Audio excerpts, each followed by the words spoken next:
أشهد أن لا إله إلا الله.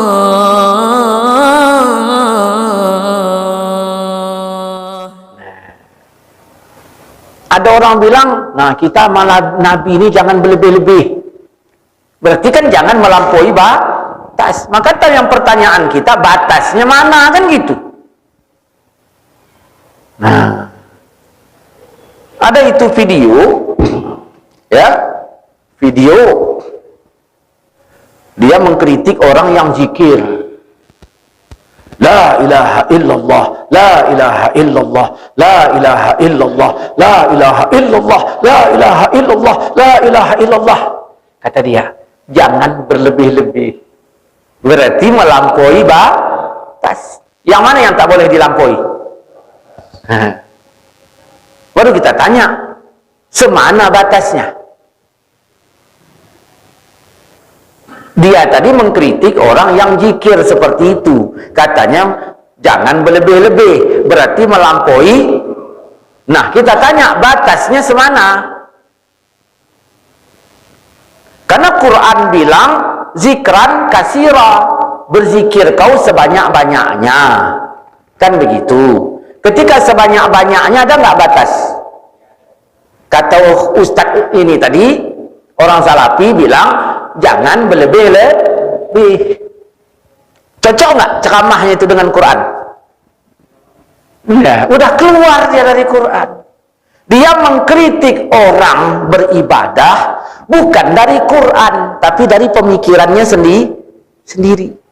La ilaha illallah, la ilaha illallah. Ada pula yang sedeng, ya, yang sedeng itu macam mana? La ilaha illallah, la ilaha illallah. Yang sedeng itu dijadikannya contoh. Tuh tengok itu, orang yang berlebih-lebih masuk setan. Ada 1000 orang yang berzikir, katakanlah itu yang masuk setan, yang lain kan nggak masuk setan. Lalu dia bilang, gara-gara berlebih-lebih. Loh, berarti melampaui batas. Yang mana dilampaui? Batas. Baru kita tanya, batasnya mana? Kan begitu. Karena Quran bilang, berzikirlah kalian sebanyak-banyaknya. Toh ada Nabi bilang lagi, berzikir kalian kepada Allah hingga orang munafik menuduhmu dua, ria atau gila.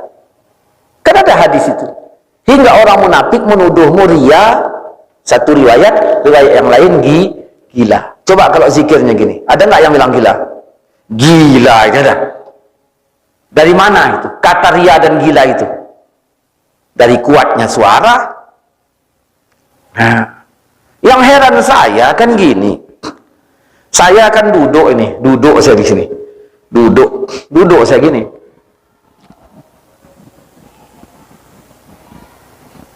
Salah nggak saya duduk? Salah nggak? Saya duduk gini, Bapak tengoklah dulu kan. Salah nggak saya? Enggak. Nah, nggak salah kan? Kenapa begitu saya berzikir gini salah? La ilaha illallah, la ilaha illallah. Kok salah? Kalau saya nggak zikir tadi gini salah nggak? Nah, nggak ada yang nyalahkan. Tapi kalau saya bilang la ilaha illallah, lah kok jadi salah? Ya, yang nyuruh zikir berdiri siapa? Qiyaman, Allah. Yang nyuruh zikir duduk siapa? Allah. Yang nyuruh zikir berbaring siapa? Kan Allah itu dalam ayat kan? Dah. Jadi, Ustaz kenapa gini-gini? Ya kalau gini-gini kenapa rupanya? Saya gitu aja dialog. Ustaz kenapa Ustaz zikir gini-gini? Ya kalau gini-gini kenapa rupanya? Ya kenapa harus gini-gini? Ya kalau gini-gini kenapa rupanya? Kan ini bukan zikir ini. Yang zikir kan ini. Nah, ya kalau nggak gitu kenapa rupanya? Ya kalau gitu kenapa rupanya? Ya nggak apa-apa. Kenapa kau sewot kali? Kau gimana zikir? Ya aku diam aja. Ada aku sewot sama kau? Enggak. Kok kau sewot sama aku? kecuali ada hadis sama ayat ya yang kau pegang untuk menyalahkan. Silakan Ustaz, kenapa begitu? Dalam ayat tak boleh gitu.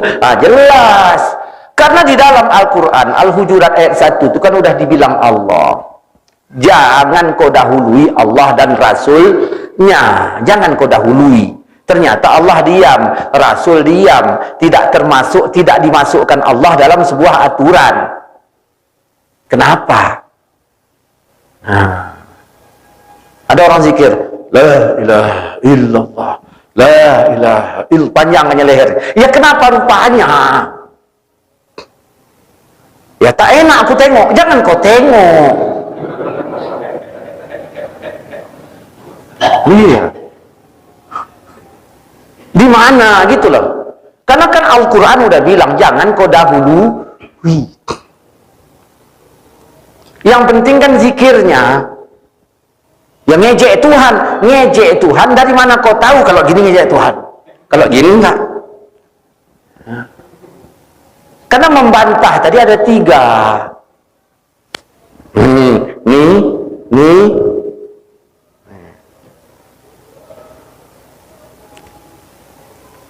Ya. Ini kadang-kadang kita semayang pun pakai diam ini. Allahu Akbar.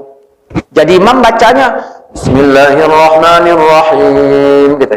Pas semayang sunat awak tengok.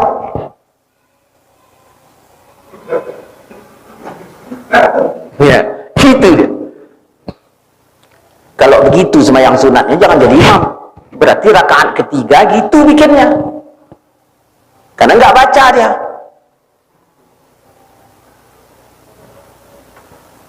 Nabi Muhammad nggak gitu. Apa kata sahabat? Ditanya, dari mana kau tahu Nabi baca? Ku tengok gerak janggutnya. Jadi Nabi itu kalau baca janggutnya bergerak. Nah, gitu. Ku tengok gerak janggutnya.